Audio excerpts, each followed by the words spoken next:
নমস্কার বন্ধুরা, আমি কুনাল। আপনারা দেখছেন ভয়েস অফ কুনাল। আজকে একটা গুরুত্বপূর্ণ টপিক নিয়ে এসেছি।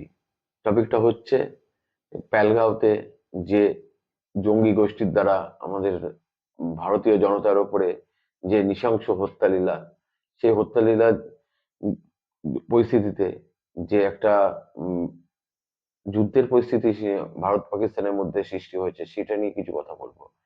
তা এই পরিস্থিতি তো আজকে নতুন না। এই পরিস্থিতি আমাদের দীর্ঘদিন ধরে চলে আসছে। তাই এই পরিস্থিতিটা তো কবে মানে আমাদের ভারতবর্ষে কটা ভারতবর্ষের সঙ্গে পাকিস্তানের কটা যুদ্ধ হয়েছে? ৪ টে যুদ্ধ হয়েছে। ৪ টে যুদ্ধ এর ইতিহাস কি? সেটা আজকে জানবো। এই ভিডিওটাকে আমি ৪ টে ভাগে ভাগ করেছি। আজকে ১ম যে আমাদের যুদ্ধ শুরু হয়েছিল, যে ভারত-পাকিস্তানের যে যুদ্ধ শুরু হয়েছিল, সেই ১ম যুদ্ধর কথা আপনাদের সঙ্গে শেয়ার করব। তা সঙ্গে থাকুন। চলো বন্ধুরা, তাহলে শুনে নিই ভারত-পাকিস্তানের ১ম যুদ্ধের কাহিনী। আমাদের দেশ ভাগ হয়েছিল ১৯৪৭ সালে ১৫ই আগস্ট। তা সেই সময় একটা ক্ষত আমাদের হয়, সেই ক্ষতটা হচ্ছে আমাদের দেশ ভাগ হয়। ভাগ হয়ে পাকিস্তান দেশটি তৈরি হয়। তা পাকিস্তান আর ভারতের মধ্যে ১ম থেকে একটা দ্বন্দ্ব লেগেছিল, সেটা হলো কাশ্মীরকে নিয়ে। কাশ্মীরের রাজা হরি সিং, সে ভারত আর পাকিস্তান কারোর সঙ্গেই যুক্ত হতে চায়নি। সে স্বাধীন রাজ্য হিসেবে এ উম আ সা চলতে চেয়েছে। সেই হিসাবে তখন পাকিস্তান করে কি? পাকিস্তান করে এই পাকিস্তানের সোজাসুজি সরাসরি যুদ্ধে যায় না। সে কি করে? পাকিস্তানের যে উপজাতি রা ছিল পাকিস্তানের ভেতর, তাদের ট্রেনিং দেয়। তাদের ট্রেনিং দিয়ে তাদের অস্ত্র প্রশিক্ষণ দিয়ে তাদেরকে এ উম আম আক্রমণ করতে পাঠায় আ কাশ্মীরে। আগ কাশ্মীরে তারা আক্রমণ করতে পাঠায়। তা তারা কি করে? তারা এসে কাশ্মীরের জনতা, সাধারণ আ সাধারণ জনতা থেকে শুরু করে সবাইকে ওখানে অত্যাচার শুরু করে। ওখানে নারী সংহার করে। ওখানে ওখানে গিয়ে প্রচুর ওখানে কাশ্মীরে পাওয়ার হাউসকে উড়িয়ে দেয়। উড়িয়ে দিয়ে সে পুরো কাশ্মীরে উম অন্ধকার করে দেয়। যখন কাশ্মীরে এরম আ হত্যালীলা চালিয়ে যখন সে জম্মুর দিকে যাচ্ছে, সেই উপজাতির দল, তখন রাজা হরি সিং আ ভারতের কাছে সাহায্য চাইল। এবার ভারতের কাছে সাহায্য চাইলেই তো হবে না। ভারত তখন জানালো, ভারত বলল, আমাদের আমাদের সাহায্য করা আমাদের পক্ষে সম্ভব না। কারণ যেহেতু আ ভারতের অংশ না কাশ্মীর, সেইজন্য ভারত তখন সাহায্য করতে পারবে না বলে জানালো। কিন্তু তখন ভারত বা পা হরি সিংকে উম আ প্রস্তাব দিল, সে ভারতে এম মানে অন্তর্ভুক্ত হয়ে যেতে, কাশ্মীর যাতে ভারতবর্ষে অন্তর্ভুক্ত হয়ে যায়, তাহলে ভারত কাশ্মীরে তখন সাহায্য করতে পারবে। সেক্ষেত্রে শর্ত সাপেক্ষে আ রাজা হরি সিং উম কাশ্মীরকে ভারতের অন্তর্ভুক্ত করে। তারপর ভারতবর্ষে তৎকালীন প্রধানমন্ত্রী ডক্টর জওহরলাল নেহেরু আ উম আ সৈন্য পাঠায়।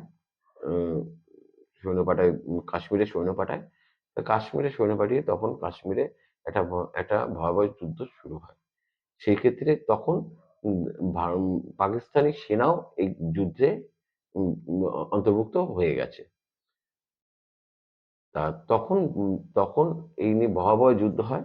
উম সেই যুদ্ধে ভারত আর পাকিস্তান সামনাসামনি আসে। ভারত পাকিস্তানে প্রচুর সৈন্য উম প সৈন্য সৈন্য মারে। তা আমা পাক আ কাশ্মীরের অধিকাংশ উম অধিকাংশ যে জমি আছে সেটাকে উম আ পাকিস্তানি উপজাতি মুক্ত করে। তো পাকিস্তানি উপজাতি আর পাকিস্তানি সৈন্যরা তখন আস্তে আস্তে পিছু হটতে শুরু করে। তখন এই এই এই যে ভারতীয় সেনা উম তখন মোটামুটি একটা মানে জয়ের দোরগোড়ায় গিয়ে দাঁড়ায়। হ্যাঁ?